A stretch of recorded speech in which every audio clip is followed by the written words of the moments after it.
Hello guys, welcome on Code Troubleshooting overview video in Samsung Dishwasher DW60R7050FS. So the first code is LC, that means a leakage check, and the suggestion is that close the water supply valve, go to your home circuit breaker panel and set the dishwasher circuit breaker switch to off. Then contact the installer to repair.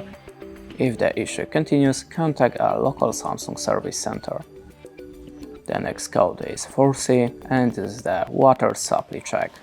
Check if the water supply valve is closed, if the water supply is suspended, or if the water inlet valve or line is froze or clogged by the foreign particles. If the issue continues, contact the local Samsung service center. The next code is AC, this is a PCB communication check. Abnormal communication between the main PCB and the sub-PCB.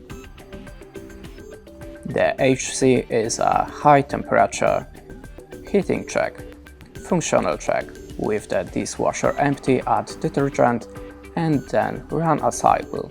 If the issues continue, go to your home circuit breaker panel and set the dishwasher circuit breaker switch to off, then contact a Samsung service center.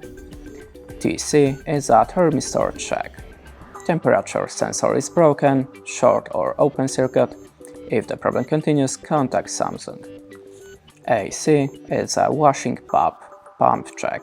Abnormal working with the washing pump. If the issue continues, contact a local Samsung service center. And the last code is a distribution motor check. This is a PC. Abnormal working with the distributor motor assembly or main PCB. And that's it. Thanks for watching, leave us a like or a comment, and goodbye.